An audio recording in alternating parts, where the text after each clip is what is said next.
El título que él nos propone para trabajar hoy en el espacio de presentaciones libres del foro es Transferencia, Contratransferencia e Hipnosis Psicoanalítica. Como verán, es un título original, al menos en nuestro medio, dado que la contratransferencia, bueno, ya sabemos, entre el medio lacaniano, digamos, tiene no muy buena prensa, pero cada vez menos.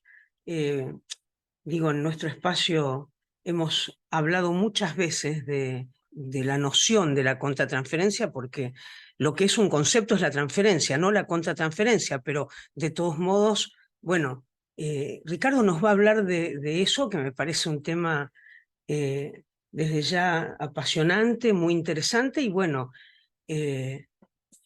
ya me imagino algo de por dónde va a andar, conduciéndonos hacia la hipnosis psicoanalítica, que es inquietante como sintagma, digamos, escucharlo así, pero bueno, yo mandé un abstract que él escribió, que fue difundido por las redes, en donde él, bueno, nos adelanta un poco de qué nos va a hablar.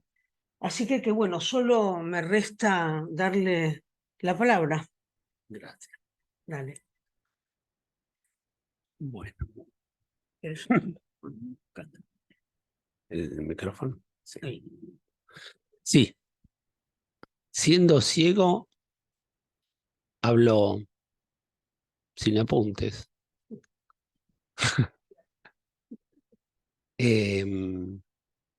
Cuando hablo, lo que hago es pensar en voz alta, siguiendo un hilo que se va desplegando, pero que no sé por qué caminos voy a llegar al objetivo. Pero lo que cuenta es el camino y todo lo que pasa en el recorrido. La cuestión de la hipnosis psicoanalítica se me ocurrió especialmente trabajando con pacientes borderline, con pacientes más cercanos a la psicosis o con momentos psicóticos de pacientes neuróticos. Es una idea que también recorrí en la obra de Freud, que yo partiría de ahí, que Freud primero había explicado la hipnosis a partir de la transferencia, siguiendo a Ferenczi, y en la versión más difundida del psicoanálisis, Freud abandonó la hipnosis para fundar el psicoanálisis. Pero si uno lo lee atentamente, percibe que a partir de Psicología de las Masas y Análisis del Yo de 1920 se produce un cambio muy importante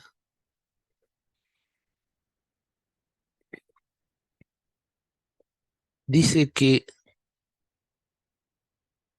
es la hipnosis la que explica la transferencia y no al revés.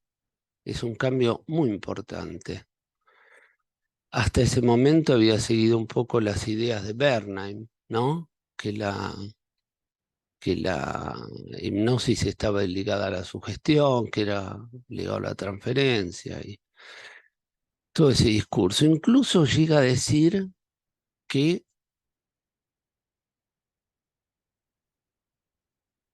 él advierte en una nota, dice que él advierte que en todo análisis el paciente inevitablemente entra en un estado hipnótico que se produce un detenimiento de las asociaciones y que queda como hipnotizado. Lo que, dicho por Freud, es importante de tener en cuenta. Y en el caso del hombre de los lobos, cuando él trabaja a partir de lo que después Ferenczi desarrollará como la técnica activa, dice que en el momento en que él impone un límite al análisis, el hombre de los lobos empieza a hablar en un estado casi hipnótico, con una lucidez hipnótica.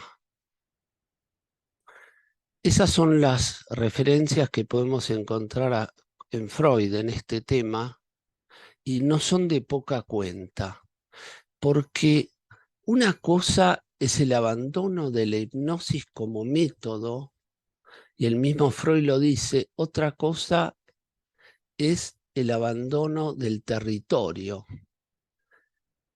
También dice en un escrito de los años 20 posterior, que el psicoanálisis administra, sea en el plano teórico que clínico, la herencia del hipnotismo. Entonces se van agregando, ¿no?, ideas constantemente a esta perspectiva.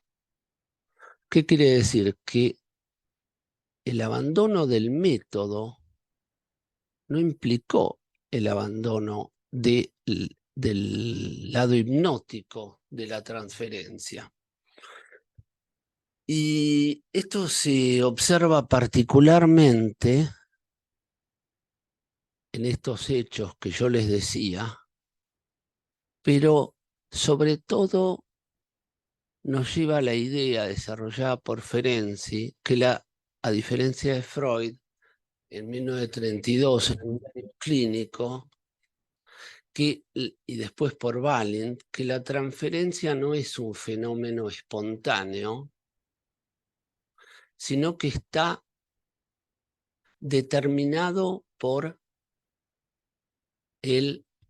la técnica psicoanalítica, por el tipo de relación que determina el encuadre, podemos hablar del dispositivo analítico. Por ejemplo, la regla de abstinencia no forma parte del desarrollo natural del ser humano. Entonces, que en el psicoanálisis no todo lo que tiene lugar es una repetición, y si lo es, está deformado por las condiciones de la situación analítica. Esta idea después la va a retomar Ferenczi, que empieza a desarrollar esto cuando él sigue primero la técnica activa, en la cual lleva a su extremo la repetición. Sostenido por Freud, él desarrolla la idea de que la interpretación no es suficiente, que Freud se había limitado a un desarrollo muy intelectual a través de la interpretación, y que había algo más. Entonces él intenta trabajar con pacientes con los que Freud no trabajaba, casos mucho más graves, en los cuales él dice que el analista tiene que repetir un poco, forzar la repetición para que se produzca el recuerdo.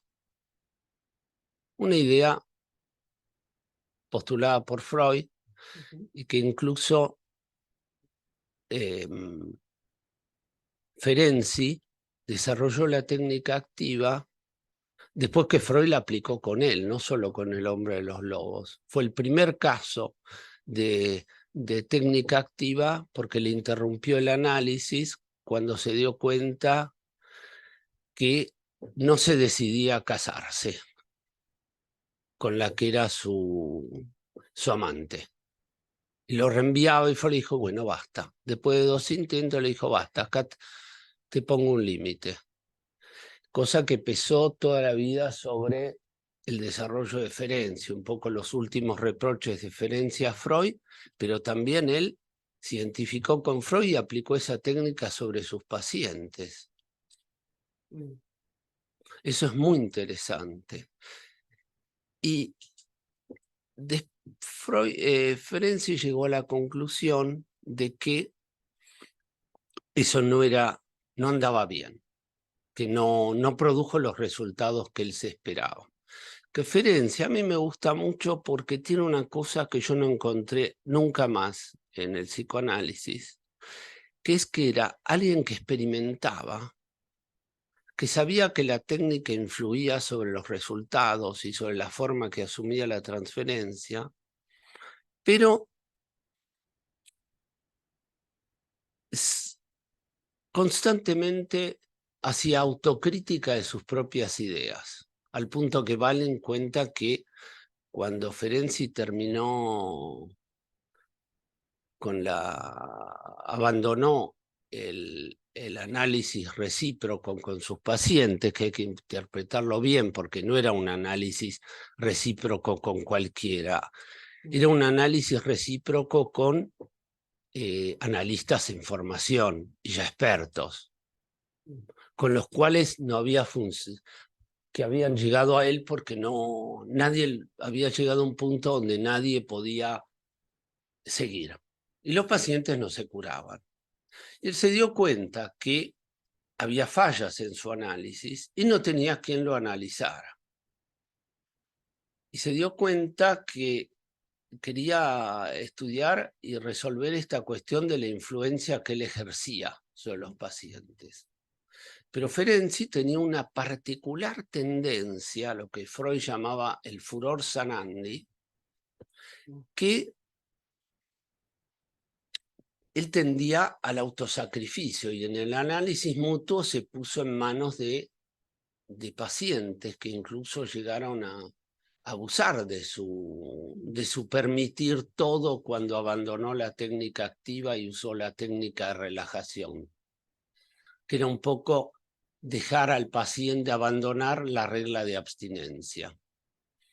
Y en este abandono de la regla de abstinencia,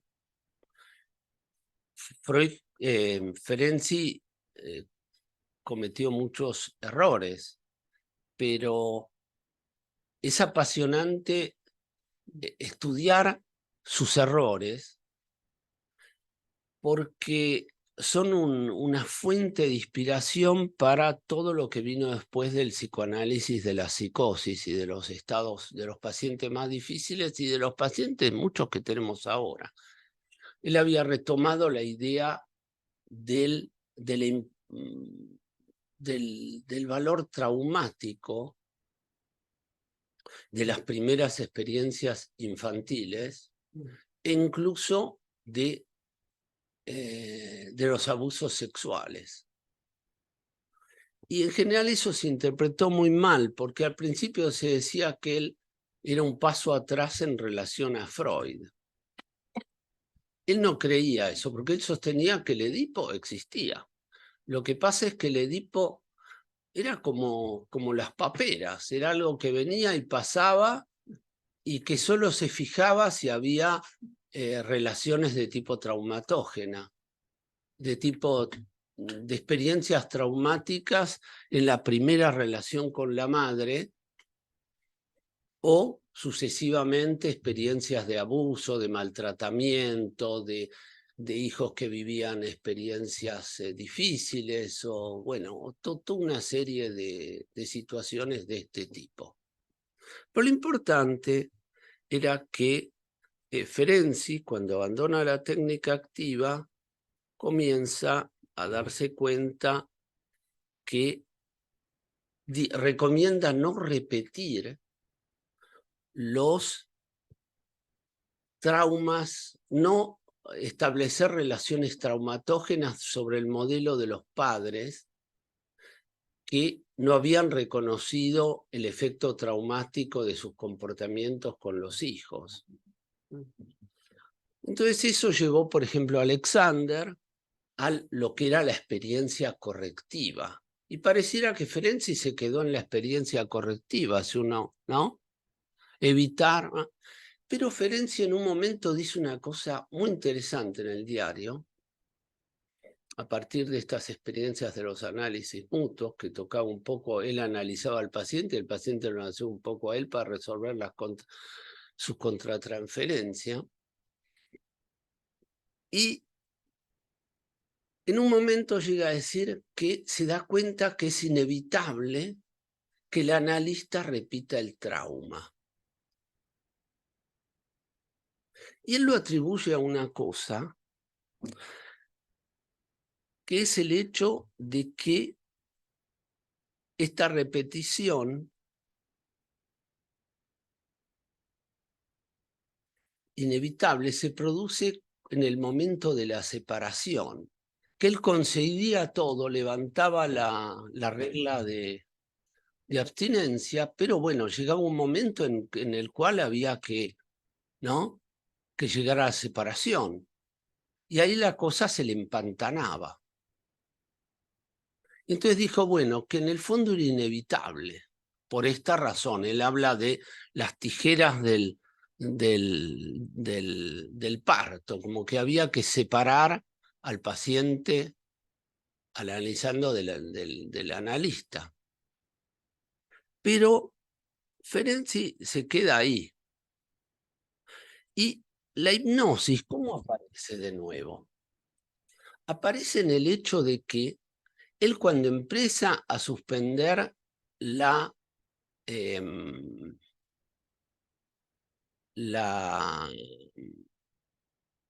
regla de abstinencia, nota que los pacientes empiezan a entrar en estados regresivos de tipo hipnótico.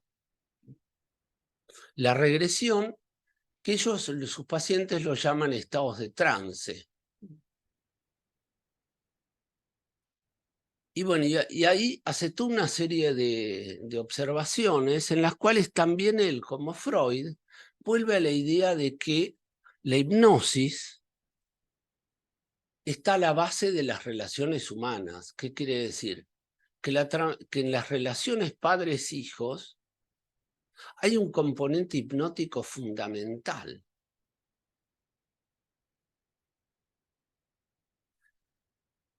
Y que cuando él empieza a analizarse con sus pacientes y analizar a sus pacientes, cosa que tendrían que ver el diario, no puedo entrar mucho en detalles, él se da cuenta que también él, hasta un cierto punto, también él queda capturado en la regresión de sus pacientes. Y eso es muy interesante porque el análisis mutuo, él comienza a esperar, a vivir experiencias regresivas y sus pacientes comienzan a criticar mucho de su comportamiento y él comienza a hacer autocrítica a un punto que él dice que la técnica activa era sádica y que su técnica de relajación era una técnica masoquista. Lo que es verdad. Pero un analista que tenía el coraje de admitir todos sus errores y saber que él estaba experimentando con la técnica porque él había comprendido que la transferencia no era un fenómeno independiente, que es una idea que, bueno, que creo que Lacan después volvió cuando hablaba en su libro sobre, ¿cómo se llama?, la tesis de doctorado, que bueno, que la transferencia implica mucho al analista y que no, que como que con cada analista la cosa toma un pliegue diferente. ¿Y qué pasa? Él queda capturado en esto, pero a mi gusto, yo trato de llevar las cosas a un punto más avanzado, en el sentido de comprender la dimensión hipnótica. Yo hice experiencias, por ejemplo, con pacientes graves, y después le voy a contar de Seals, que a veces uno tiene la sensación que te está envolviendo, te está hipnotizando, como que quedas capturado en su discurso, pero ni siquiera en su discurso, en la relación, en cosas que te hace sentir, o en pacientes o en momentos psicóticos de la transferencia. Pues no es que hay una transferencia psicótica, otra neurótica, ¿no? Hay momentos también. Harold Sears, que trabajaba con pacientes esquizofrénicos en Estados Unidos, que es un psicoanalista muy importante en el terreno de la psicosis, pero también fue marginalizado como Ferenczi. ¿Por qué? Porque en general se dice que trabajaba con esquizofrénicos. Entonces, como lo que él formuló se aplica a esquizofrénicos, que es un modo de defenderse. Porque mi experiencia al menos es que si uno trabajó con pacientes graves, podés trabajar con pacientes más fáciles. Pero no es al revés. Y entonces en este tipo de experiencias, a Sears le pasa una cosa extraña, que él descubre que la repetición, que no solo el paciente, que él repite como Ferenczi, él no había leído el diario clínico, eso es lo maravilloso. Y que después uno puede teorizar las cosas de otro modo. A mí me gustan esos autores con los que uno puede decir, ah, dijo esto, pero yo lo pensaría de otro modo, pero si no hubiera leído lo que él escribió no lo podría pensar. Entonces Sears se da cuenta que los pacientes repiten, pero que él también repite, que la repetición tiene lugar en la relación analítica. ¿Y que eso qué significa? Que como Ferenczi, él repite inevitablemente aspectos, podríamos decir, de los padres o del ambiente infantil de los esquizofrénicos, pero descubre algo más interesante todavía. Descubre, especialmente en esquizofrénico, pero vamos bajando y lo descubre para todos, y ese es el punto interesante para todo tipo de pacientes, que también el paciente repite, pero repite en la relación intersubjetiva, en la relación, pero no solo en la comunicación no verbal, en la relación. No verbal no quiere decir que sea preverbal, por favor, pero es un conjunto más vasto. Entonces, que él repite cosas, pero que el paciente también tiende a repetir aspectos en su delirio de cómo se comportaban sus padres con él. Quiere decir que lo hace sentir y se comporta con el analista como los pacientes lo hacían con él, como los padres lo hacían con él.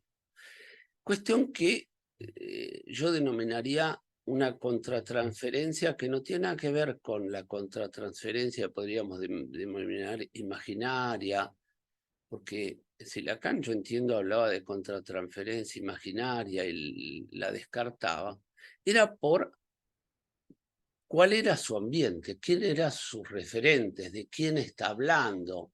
Pero no es que uno puede decir la contratransferencia es imaginaria o es, no va bien.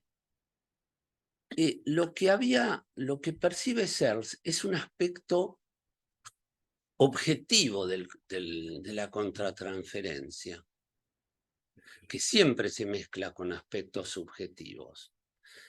¿Qué quiere decir? Que los pacientes repetían cosas y le hacían sentir cosas que no pertenecían a su historia, que eran como cuerpos extraños que se le metían adentro, fantasmas y cosas que no tenían que ver con su historia. Lo mismo refiere Ferenczi en el diario clínico cuando habla de trasplantes extraños, como en las plantas, ¿no? Los trasplantes, como si le injertaran algo, como si se metieran dentro de él. Y bueno, y esto es muy importante, al menos porque Searle sostiene una cosa muy interesante. En 1922, Freud en los mecanismos de los celos, la paranoia, dice una cosa muy interesante, que después retoma Ferencia en el diario, que el psicótico no proyecta en el vacío, sino donde percibe algo objetivo, algo, ¿no?, en el analista. Y que ciertamente en el delirio lo amplifica, lo deforma, pero no hay transferencia que no... Él desplaza esta idea de Freud, de la proyección a la transferencia. Y si eso es válido para la transferencia. Entonces, que el paciente transfiere sobre el analista percibiendo aspectos reales. Y yo estoy convencido, al menos por mi práctica, que si el analista es muy impersonal o se pone como espejo opaco, la transferencia termina siendo una forma de adoctrinamiento.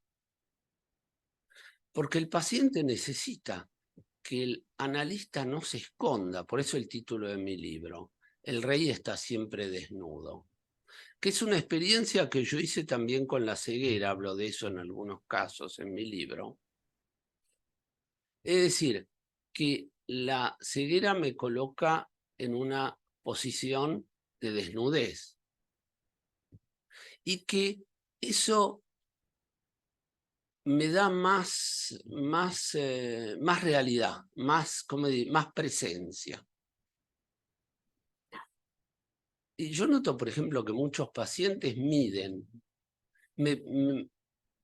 perciben mi inconsciente a través de mi relación con la ceguera, pero no porque yo hable de eso, porque cómo me comporto, cómo lo vivo, cómo, ¿no? El hecho de que, bueno, es obvio que yo vengo de la Argentina, que me quedé ciego, que, ¿no?, que tengo una serie importante de experiencias de vida, ¿no? Y, bueno, los pacientes miden, hay una cosa que es importante, por ejemplo, el coraje del analista. Freud hablaba de ese tema, pues no se habló mucho, que es que el analista tiene que correr riesgos y tomar decisiones, ¿no?, de cómo actuar con un paciente. Y todo eso transmite una cantidad importantísima de información. Y en el caso de Searls es interesante porque Searls es un tipo de una sinceridad como Ferenczi. Él, después de 20 y pico de años de trabajo con esquizofrénicos a 4 o 5 sesiones por semana, abandona el trabajo con esquizofrénicos y se retira al trabajo privado. Supervisiones, pacientes menos graves, con resultados relativos. ¿Qué quiere decir? Que obtuvo mejoras, pero nada definitivo. Lo que creó una serie de cuestiones después, de objeciones a sus ideas, a su trabajo. Pero lo importante es esto, que Searls lo admite, que él tenía tendencias suicidas. Y que en el trabajo, él abandona porque se da cuenta que en el trabajo con psicóticos le despertaban tendencias suicidas. Pero no lo desarrolla. Yo ese tema lo desarrollé después. Si hacemos tiempo, les cuento. Y mi idea es, bueno, que él quedaba capturado por lo que yo llamo la hipnosis de estos pacientes que te hacen dudar. Es decir, Ferenczi, por ejemplo, hablaba de que hay pacientes que te ponen en la situación de preguntarte, ¿pero quién está loco, él o yo? Y eso es lo que yo llamo una manifestación de la hipnosis psicoanalítica, que se manifiesta en muchos niveles. En los pacientes neuróticos o así llamados, o que si existen, no lo sé, la cosa es mucho más sutil. Y que en general, sea Searls que Ferenczi se ocuparon mucho de la cuestión de la pulsión de vida. En el sentido que Freud hablaba en las lecciones, en las nuevas lecciones de introducción al psicoanálisis, de una pulsión de sanar. Es un tema muy interesante que yo tomé en el libro. Y Searle se da cuenta que, bueno, esta cuestión, él mismo lo confiesa y cuenta las sensaciones, ¿no? Pero que estos pacientes, él se da cuenta que, por una parte, tienden a hacerse cargo de él y no solo lo perciben en su inconsciente, pero perciben lo que quiere decir, lo perciben como un vidrio opaco, pero una cosa es percibir el inconsciente del otro y otra vez cosa es saber interpretarlo. Y la diferencia es esa, que el paciente tiene mucho conocimiento del analista, mucho más de lo que el analista cree, pero no está en grado de interpretarlo y tiende a actuarlo o a incorporarlo en el delirio, en el caso de las esquizofrenias. Y esto es un aspecto muy interesante cuando tenemos en cuenta que el fenómeno fundamental que hizo que para mí está en juego es que Freud hablaba de la compulsión a la repetición. Pero la compulsión a la repetición de la que habla Freud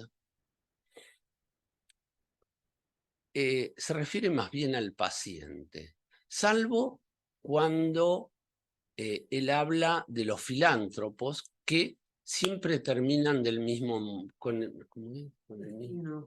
mismo destino, ¿no? Que siempre encuentran gente con la que les sucede lo mismo. Quiere decir que ellos inducen al otro o pescan inconscientemente quién es apto para ocupar esa posición. ¿Mm? Entonces, cuando yo me refería a la pulsión, hablaba de esto. Yo entiendo que Freud trabajó mucho el aspecto de la repetición, pero descuidó completamente la regresión en análisis. Y la hipnosis es una forma de regresión importante. Por eso los pacientes de los estudios sobre la histeria, por el caso modelo es Anao, eran pacientes que sufrían regresiones profundas. Y hoy podemos poner mucho en discusión si Anao era una histérica o era un caso ¿no? Un caso border. Pero el modo en que trabajó Breuer indujo mucho la regresión en esta paciente. Y le decía esta, mi conclusión a partir de todo esto fue dos cosas. La primera fue que Freud no quiso entrar nunca en la cuestión de la regresión. Y si uno observa bien, a partir de un cierto momento, con las neurosis de guerra, Freud empieza a hablar de la regresión narcisista. Y en Más allá del principio del placer, Freud se detiene antes de eso. Él formula una teoría monista y después cambia y separa, porque al principio Freud dice que las pulsiones, habla de las pulsiones de muerte del yo. Y en una nota al final cambia. Y dice, no, pues se da cuenta que cae en un modelo de tipo monista. Y cambia y dice, no, las pulsiones del yo están desde el principio del lado de las pulsiones de vida. Y ahí es donde Ferenczi, que empieza a trabajar con la regresión, aunque él no se ocupa de eso, pero si uno lo lee es evidente, y sí, se refiere a eso en el plano clínico, se da cuenta, sigue ese modelo monista, donde que exige un trauma, donde hay un trauma narcisista que desencadena la pulsión de muerte. Si no, en Freud no se entiende qué es la pulsión de muerte. Parece que se disparara sola, no sé, una cosa. No es usable en Freud ese concepto. porque Freud formula la idea de la pulsión de vida, pero no le da un aspecto, una utilización clínica. Ferenczi se da cuenta... ¿De vida o de muerte? ¿A la pulsión de vida o de muerte? No le da... De vida. De vida. No llega a usarla. Dice que, bueno, que esa pulsión de vida tiende a reunir. Pero Ferenczi le da un aspecto clínico a eso, y Freud no lo quiere seguir.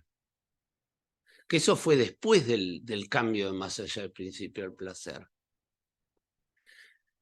Entonces, ¿qué introduce Ferenczi? La idea de que lo que coloca las pulsiones del yo del lado de las pulsiones de vida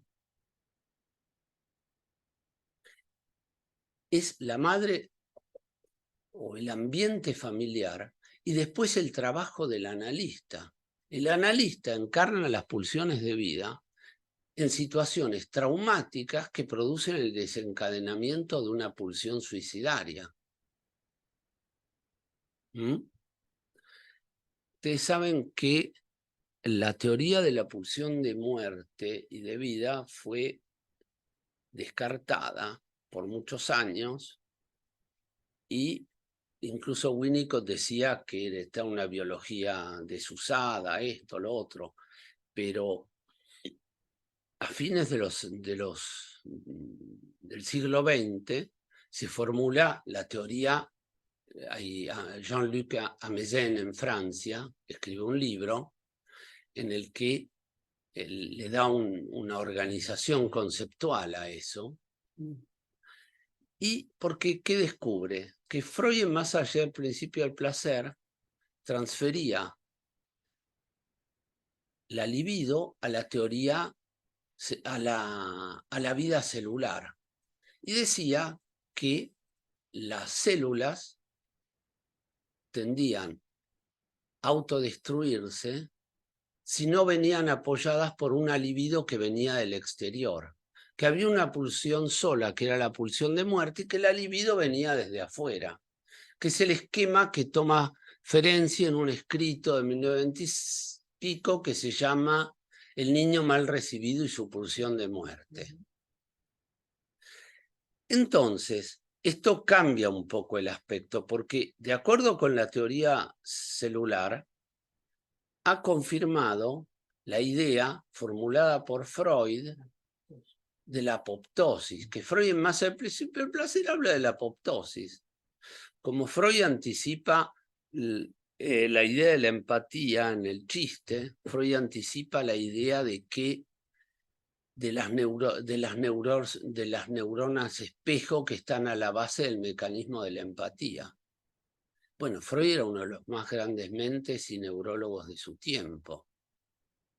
Y Ameisen hace una conferencia que se publica en una revista de psicosomática en Francia, en la que habla de su lectura de Más allá del principio del placer y su experiencia y sus ideas y de otra gente en relación al factor inmunológico en el suicidio celular.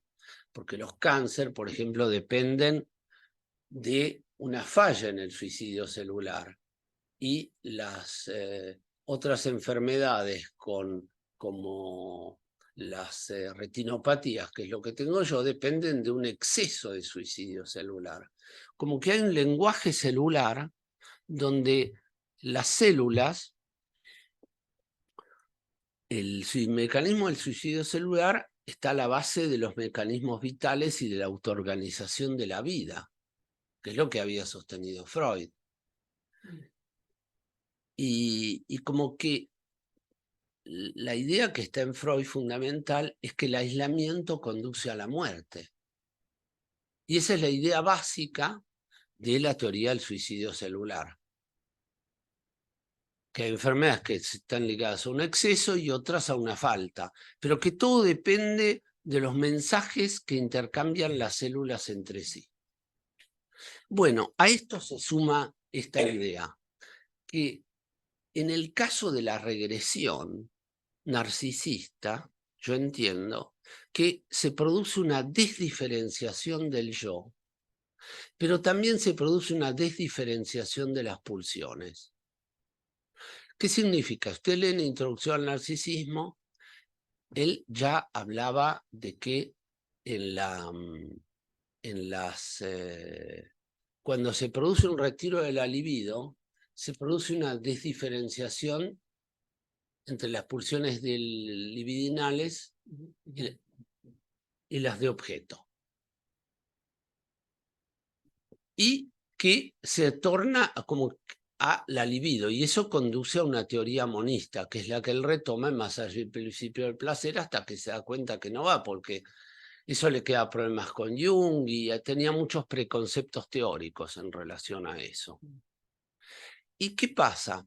Esta desdiferenciación del yo que se produce en la psicosis, especialmente en los estados borderline y también en muchos casos de neurosis, de fuertes depresiones, ¿no?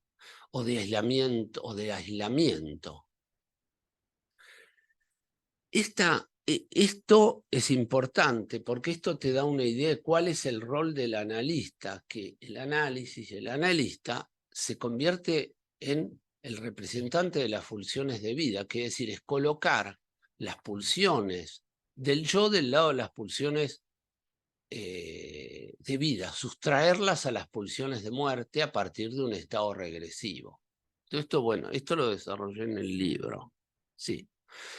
Entonces, toda esta idea, hay una confluencia, porque si ustedes piensan en la teoría de Freud, cuando él dice que la pulsión de muerte está ligada a la compulsión de la repetición, ustedes ven que él dice otra cosa también, que la pulsión de muerte es una pulsión regresiva. Entonces, ¿es repetitiva o es regresiva? Porque la pulsión, la repetición implica la diferenciación entre sujeto y objeto, que yo les hablaba antes. Pero cuando se produce una desdiferenciación sujeto-objeto, eso trabaja al servicio de las pulsiones de muerte, que es lo que habla Freud cuando habla de a partir de los complementos psicológicos a la teoría de los sueños, empieza a hablar de la regresión del yo, que si ustedes vieron es un tema muy poco desarrollado, porque en general se habla de la regresión libidinal, pero la regresión del yo no tanto. Y es interesante que en una carta circular de Freud de 1926, a propósito del caso Otto Rank, al Comité de los Anillos, que eran sus ultrafieles, él dice que la pulsión presupone un trauma anterior y que eso está a la base de la regresión. Que sin trauma, que la pulsión regresiva implica un trauma primordial, ¿no? Como que habría un trauma organizador, pero también hay traumas, ¿no?, desorganizantes, se podría decir así. Entonces, ahí se van uniendo cabos de qué es lo que le pasó a Searles, qué es lo que le pasó a Ferenczi. Ferenczi, por ejemplo, en el diario, su ruptura con Freud, situaciones personales, da a entender que en su caso él llegó, ¿no?, que había una suerte de suicidio en su enfermedad. No sé cuánto es cierto porque bueno, en esa época no se sabía tanto como hoy día sobre determinados mecanismos. Entonces todo esto va organizando un modo de concebir la transferencia un tanto diferente, ¿no? Concebirla como un fenómeno hipnótico, que lo dicen Freud, lo dicen Ferenczi, básico, que es decir que la relación entre padres e hijos es una relación hipnótica.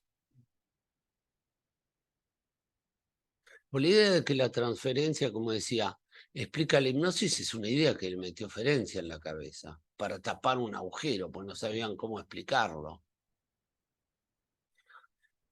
Y bueno, entonces todo esto va conduciendo a un modo de operar, de escuchar lo que sucede diferente, y teniendo en cuenta que la transferencia está en función del dispositivo analítico, y que, como decía, es importante que el analista no se esconda.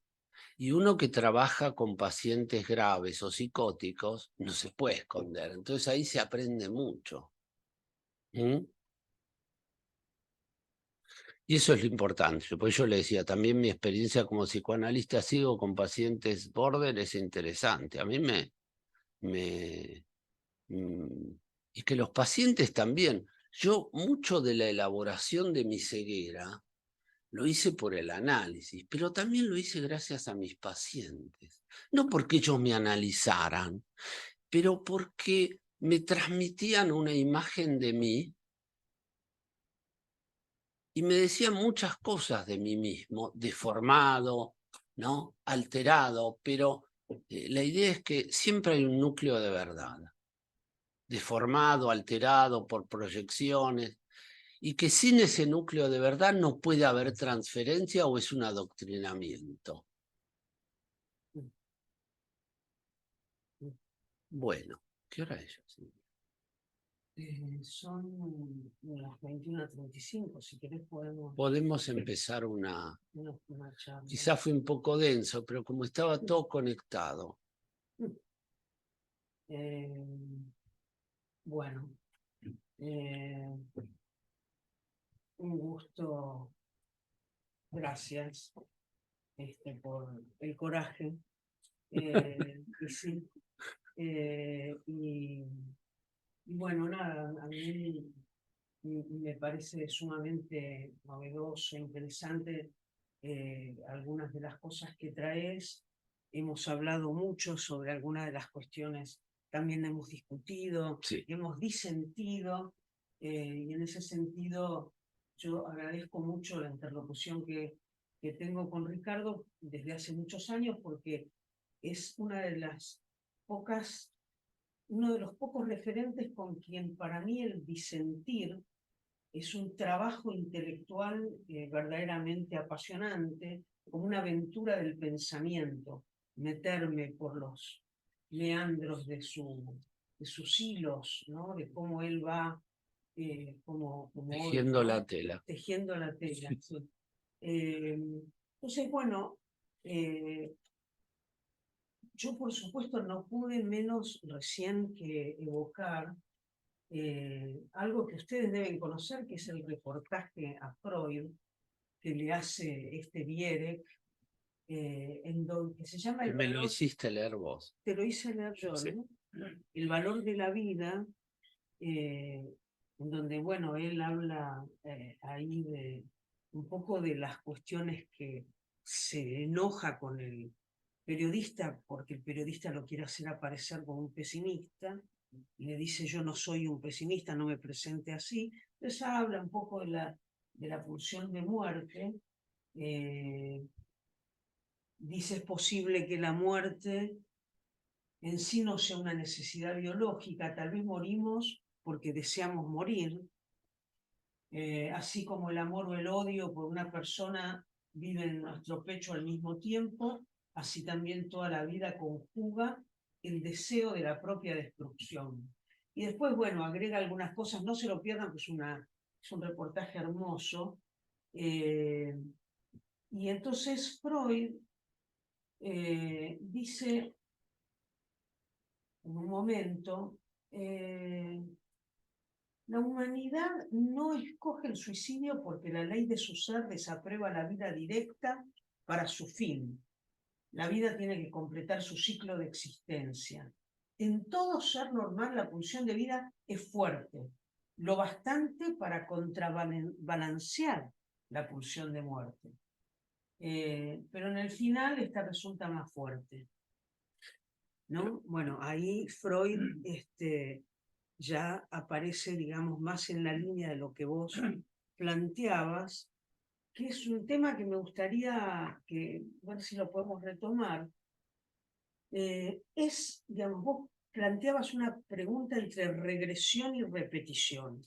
Y además decía que lo que falla en Freud, falla en el sentido que no llega a conectar, es que no se entiende la relación entre pulsión de vida y de muerte, en el sentido que él no recupera lo que él mismo dice, que la pulsión de vida viene de afuera, ¿no? Como si nuestra propia pulsión de vida en lucha contra la pulsión de muerte, pero esa pulsión de vida viene, aunque esté dentro de nosotros, vino de afuera y es alimentada desde afuera también.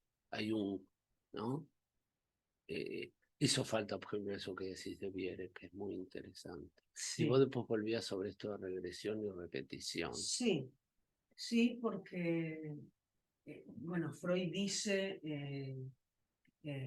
más allá del principio del placer, en un momento de mucho patos del texto, dice, bueno, se trata de la vuelta a un estado anterior, la vuelta a lo inanimado, de lo cual lo vivo partió alguna vez, porque todo partió de allí. Es lo indiferencial. Claro, eso es lo en mi libro yo hablo de una referencia de Nietzsche a Schopenhauer, claro, que dice algo que se refiere a la sentencia de Anaximandro, que a mi gusto va mucho mejor con la idea de más allá del principio del placer, de como la formula Freud, porque dice algo más todavía, sí. que es que el viviente paga la culpa de la existencia, ¿no? Como que el hecho de nacer a la vida paga la culpa de la existencia. Y la existencia, a mi gusto, es la primera diferenciación psíquica, porque Rank habló de del trauma del nacimiento, mientras que Freud evoca un poco indirectamente, y más otros autores, la cuestión de que el trauma es la separación, pero la separación no simplemente del chico y de la madre, como se entiende vulgarmente, sino la separación entre la diferenciación psíquica, porque no es casual que Ferenczi retoma el concepto de fragmentación. Yo hablé de la fragmentación de la vida psíquica hace unos días en otra conferencia, y que esa fragmentación de la vida psíquica, que Ferenczi lo retoma en lugar de la decisión del yo de la que habla Freud, ¿no? Como que la vida psíquica se fragmenta en el sentido del inicio de la vida del que habla Freud, más al principio del placer, que la tarea del analista es como un vendaje psíquico, es aportar libido para permitir, ¿no?, la reunificación de todos esos fragmentos. Sí, no, eso me parece que es una de las cosas en la que me he quedado pensando, esta idea del analista como pulsión de vida, quedando del lado de la pulsión de vida. Promotor. Sí, promotor.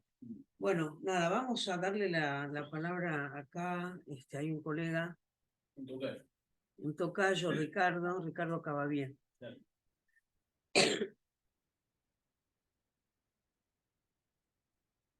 Ricardo, en principio agradecer, bueno, todo este recorrido que has hecho, muy fecundo, sumamente interesante, y retomando un poquito la entrevista que le hace Vierek a Freud, que traía Silvia, y que evidentemente es un puente con lo que ha tramitado en esta charla Ricardo. En un momento dado, Freud dice que toda muerte es un suicidio encubierto. Programado, dice, quizás. Me parece que me resonaba más la palabra encubierto. Como que está ahí latente algo de lo que quizás el sujeto en algún momento elige, ¿no? Del lado de la voluntad, podríamos pensar. Sí, pero fíjate. Queríamos A ver, esa es una línea que toma Freud allí, que de algún modo uno quizás generalizarlo implica una posición más bien radical. Quería preguntarte sobre eso en principio, ¿no? Punto uno. Después, considerar, por ejemplo, algunos pasajes de la obra de Emile Cioran, donde habla de la desgarradura de haber nacido, ¿sí? Y de toda su historia en relación a ese comentario materno que lo siguió y lo atravesó de por vida y en toda su obra. ¿Cuál? Que, bueno, en un momento dado la madre lo ve sufrir, lo ve padecer a Emil y le dice, bueno, si hubieras sabido, te hubiese abortado.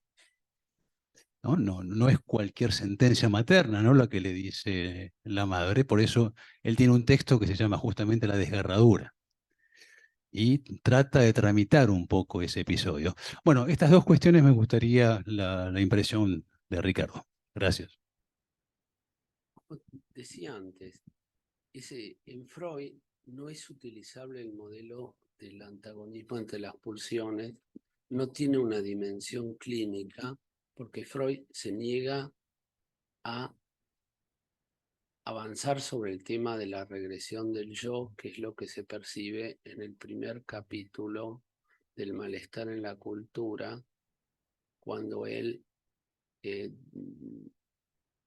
toma distancia, pero los toma a su vez a Ferenczi y a Paul Federn, porque no hay dinámica. Es lo que te decía, yo leí esa entrevista y si no recurrís, si no interpretás eso que dicen más allá del principio del placer, como que él da por evidente, lo que te decía antes, de que desde un principio las pulsiones del yo están al servicio de la vida, y esto que decía Ferenczi, que el analista encarna la pulsión de vida, así, encarna, ¿no? Ahí falta dinámica, y por eso hasta ahora, según mí, fue un concepto inutilizable. Y que con estas ideas propuestas por la teoría de la apoptosis, tal cual la formula Jean-Claude Ameisen, habiendo leído, siendo un inmunólogo que realizó importantes trabajos y descubrimientos, cobra otro valor. Y bueno, es como que Freud en un punto no fue entendido y tampoco él, porque yo tengo una visión así de Freud, te cuento. Yo creo que que Freud, que el pensamiento freudiano tiene una estructura talmúdica. ¿Qué quiere decir esto? Freud desarrolla, por ejemplo, en Más allá del principio del placer o en la metapsicología, sobre distintos temas desarrolla 3 o 4, metamos, posibilidades y elige una y deja las otras y abandona las otras. Yo lo que hice en mi lectura de Freud es tomar cosas que Freud dejó de lado y tomar los caminos que él no quiso seguir. Y eso es muy importante. En el Talmud hay siempre una discusión entre Hillel y Shammai, entre distintas opciones de interpretación de la Torá, en las que se vota, que Shammai y Hillel son 2 escuelas, no 2 rabinos en realidad, y se vota.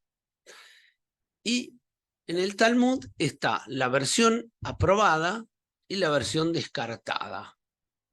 Pero la descartada está, pero el criterio es, bueno, en la votación salió así. Puede ser que venga otro y se dé cuenta que eso fue equivocado.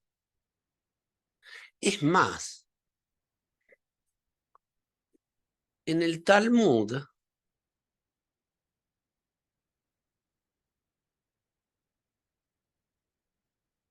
hay otra idea, además de esta, de descartar ciertas ideas, como ahora no me la estoy acordando.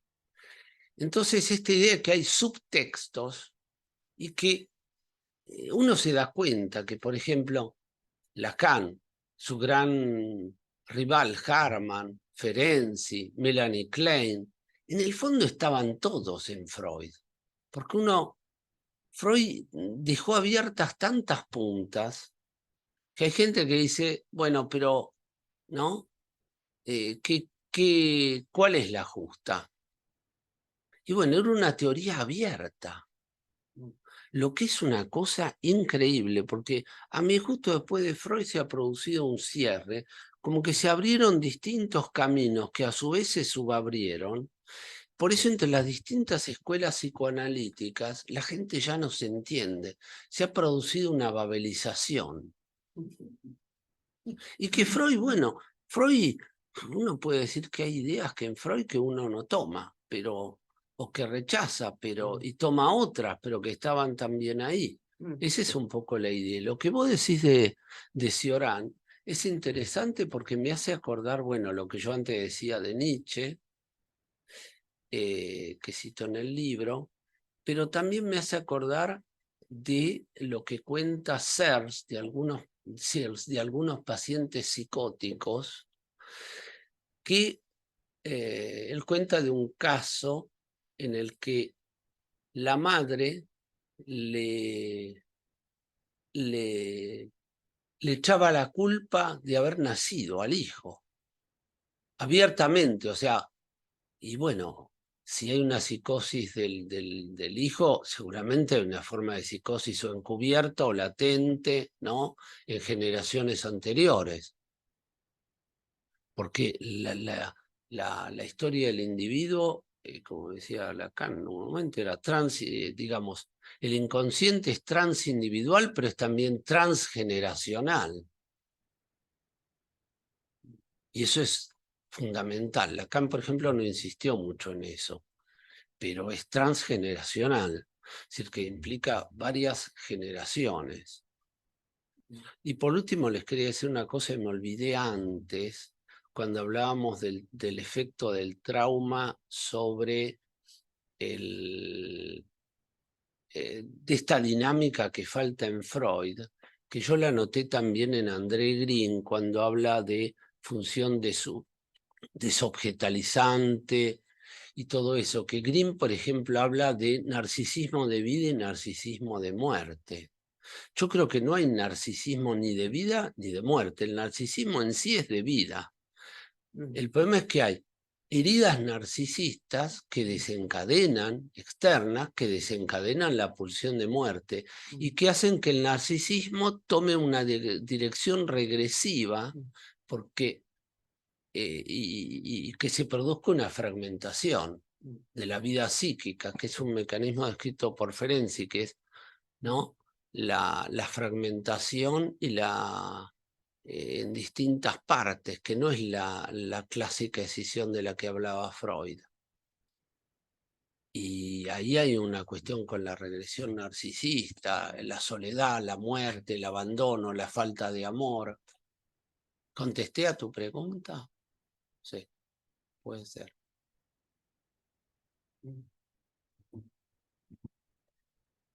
Gracias, Ricardo, sí. Comentario, pregunta más por ahí. No sé si acá en el chat hay alguien que quiera hacer algún comentario. Pregunta, está abierto. Bueno, una cuestión en relación Lárguense. No, en relación al trauma narcisista. Sí. Bueno, como sabéis, he trabajado bastante últimamente la cuestión del trauma, Sí. y básicamente en la línea que trabajo en el libro Amor y Trauma, pero bueno, me meto bastante con la cuestión del trauma. Y bueno, en Lacan hay como una idea, yo sé que, no sé si habrás llegado a leer ese seminario de Lacan, creo que no, pero bueno, te cuento que en un ¿Cuál? momento, el 21 es un seminario, tiene un título raro que se llama Los no incautos yerran, sería Le nom du père. Es Lo leí hace 40 años y no entendí nada. Bueno, por eso, yo En alguna... versión desgrabada. Claro. Bueno, hay una noción que él toma ahí del trauma que permite hacer como una generalización del trauma, en el sentido de que todos estaríamos atravesados por el trauma, no habría, no hay sujeto del trauma, sino que hay sujeto como efecto del trauma, y ese trauma es el efecto, de alguna manera, del encuentro con la pulsión de vida tomada, como la planteabas vos, que viene del otro, digamos, ¿no?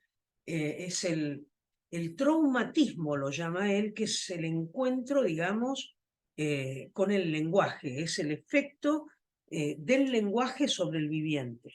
Entonces él lo llama trau, jugando con la palabra trau, en agujero, en Sí. inglés, traumatismo, que bueno, que es un aspecto, digamos, en donde se podría decir que se generaliza el trauma en la constitución del sujeto humano. Ahora, la pregunta sería, ¿encontrás alguna relación con lo que vos llamás el trauma narcisista? ¿El trauma narcisista es estructural? Sí. Del mismo modo que uno podría decir que todo sujeto es efecto del trauma. Es un trauma organizador, primero, pero si se repiten determinadas condiciones relacionales, se convierte en la idea de la pulsión autodestructiva y la autodestrucción del individuo, a menos que encuentre un soporte de amor externo, de libido, de vida. Yo estructuro la teoría de las pulsiones al interno de una teoría relacional y de la relación analítica. Por eso yo, por ejemplo, me gusta la idea que te vamos a desarrollar un poco, pero la idea de una transferencia no psicótica, una transferencia indiferenciante, ¿no? Que borra los límites, y que ahí es donde hablaba de hipnosis psicoanalítica, en el caso de la contratransferencia objetiva, ¿no? Que el paciente puede también desencadenar en el analista, como fue el caso de Serge. ¿Sí? Sí. Recién pensaba que una vez me acordé de una anécdota dando uno de mis primeros concursos como profesora en la Universidad de Buenos Aires. Tengo un lapsus delante de un jurado de notables. Me acuerdo, estaba la querida Diana Rabinovich, pobrecita, que en paz descanse. Bueno, y yo estaba tratando de explicar el pasaje del trauma a la fantasía, porque era un concurso sobre la concepción freudiana del trauma. Ese era un recorrido que había que hacer. Entonces yo, en un determinado momento, bueno, paso por el abandono de la teoría del trauma, la seducción, y entonces en vez de decir el trauma de seducción, digo el trauma de sugestión verbal, el trauma de seducción verbal, el trauma de seducción verbal, hablando de un momento. Y efectivamente, me parece que lo valioso de tu presentación para mí hoy tiene que ver con esta perspectiva que traes de la hipnosis, ¿no? Como forma de seducción.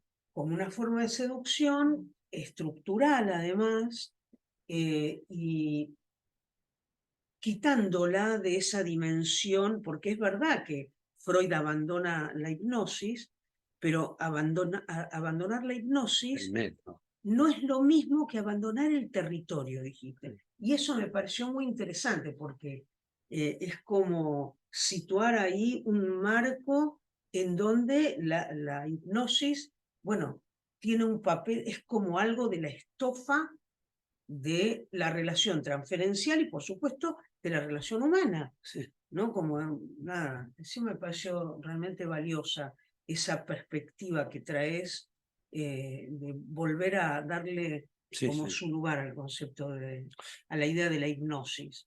La idea de la transferencia. Tengo una amiga, Radmila Siguris, Mm, que escribió un trabajo que se llama El lazo inédito, mm, en el que dice, bueno, que no todo en la relación analítica es transferencia, y no. que hay, que hay nuevo, y que eso es el motor del análisis, Ujú. esa convicción entre lo viejo y lo nuevo. Mm, Y bueno, es eso también, que mm.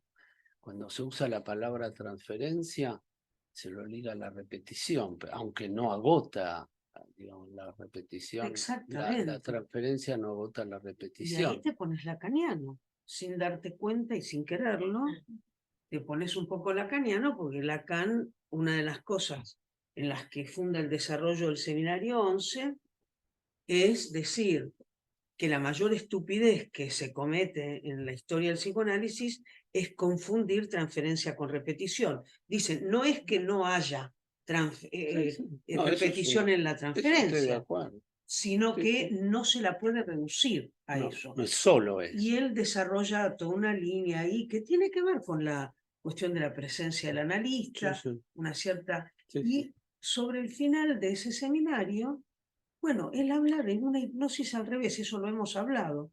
Que es lo que yo dije al principio, que es una cuestión que está en Lacan Sí, también. él ¿Sí? toma esa, que no lo desarrolla No, demasiado, no no lo dice desarrollo. mucho, solo habla de Mis pacientes lo saben, algo así. cuando habla del deseo del analista y todo eso, pero Sí, no se y todas sabe. esas cosas raras. A mí me gustaba en esto, por ejemplo, de Siguris, que realiza un Radmila. trabajo importante en su libro, en uno de sus libros está publicado en castellano, en este trabajo, Sí. y habla de esta idea de que no todo en que hay del nuevo y que es una relación que no se agota en el lenguaje, que es que está en juego lo real, dice, ¿no? Y Ujú. es muy interesante en ese sentido. Analizante de Lacan, ¿Quién? ¿Ella? Radmila, No, ella supervisó con Lacan, pero no, no, supervisante. sí, sí, pero no se analizó. Pero bueno, son desarrollos, o Ujú. ella tiene sus diferencias con Lacan, Sí, pero sí, muy sí, bien lo sé, lo he leído fundamentadas. algo de ella, sí. Entonces, bueno, está también eso, que no todo, por eso decía de la repetición, y insisto sobre la cuestión de la regresión, que era un tabú para Freud, por razones personales, del mismo modo que Freud se resiste a aceptar la idea de la, eh, de la, del sentimiento oceánico, porque lo lleva a la regresión. Y el sentimiento oceánico es muy interesante leer una poesía que él cita solo una frasecita de El buceador de Ujú. Schiller. Yo te la mandé esa poesía, ¿te acordás? Hace unos años. Sí, yo la conseguí traducida en italiano. Ah, sí, Sí, vos me la mandaste en alemán con traducción. español. Sí, hecha. Es una referencia de el malestar en la cultura, donde Freud dice algo así como que ya a cierta altura de su vida prefería estar bajo la sonrosada luz del día que meterse demasiado en las profundidades, y cita ese poema, digamos, ¿no? Sí, Era un Freud que ya no tenía ganas de... sí, sí, es lo que yo digo en el libro, que era un Claro. monarca ya y que los tipos que se lanzan como buceadores, del cual uno de ellos no vuelve, No, Ferenczi y Paul Feder, que fueron los que desarrollaron esta línea de la regresión.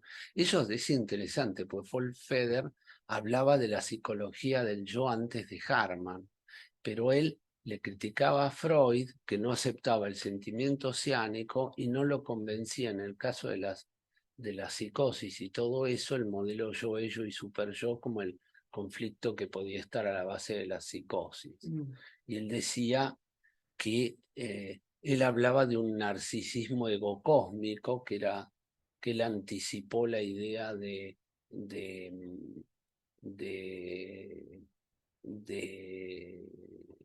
Román Roland, y en realidad el verdadero interlocutor de ese capítulo es Paul Feder y Sándor Ferenczi. No Román Roland. No Román Roland. Sí, él le dio una versión poética, pero si no, no le hubiera dado esa importancia. Y esa poesía es fundamental, si no... Sí, es maravillosa. Y a mí lo que más me maravilla todavía, cada vez que vuelvo a ese texto, es que Freud dice, yo entiendo que haya personas que necesiten de la creencia de la fusión con el todo. Yo en mí no encuentro esa aspiración. Pero no excluyo que otros... Pero no excluyo que otros puedan aspirar a eso. Ese es lo grande de Freud, que Freud nunca te ponía no. Decía, bueno, yo... Se ponía en primera persona, porque eso es importante, y ahí también el título de mi libro, que es el analista está siempre desnudo. Yo hablo de eso, de que el analista, y cito ahí a un que también sostiene esa idea, Theodor Reik, que después de Freud los analistas se esconden. Después Ferenczi, y por eso yo tomé como ejes de mi libro gente que no se escondía, que eran Ferenczi, Paul Feder, Searles y Theodor Reik, los que no se esconden. Bueno, Bueno, ¿alguien más quiere decir algo? Si alguien más quiere decir algo. O de su propia experiencia. No sé, acá. Sí. Ricardo, nuevamente, retomar un poco este hilo que realmente es interesante y seductor a la vez. Volviendo en esta vertiente de la palabra que hipnotiza y seduce por un lado, pero también puede producir un efecto, diría yo, devastador. No solo la palabra, es el conjunto de la relación. También en el silencio, porque en los pacientes graves que están callados el efecto hipnótico es mayor. Bien, a eso iba, ¿no? La doble vertiente del efecto hipnótico, ¿sí?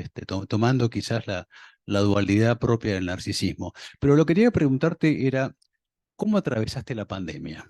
Y si notaste alguna diferencia en esto de que en tu campo lo que siempre prevalece es el objeto vos. En pandemia, sin la presencia del otro allí, ¿encontraste alguna modificación de esto? No, para mí no. Yo trabajo de un modo particular. ¿En qué sentido? Hoy día mucha gente tiende a abandonar el diván.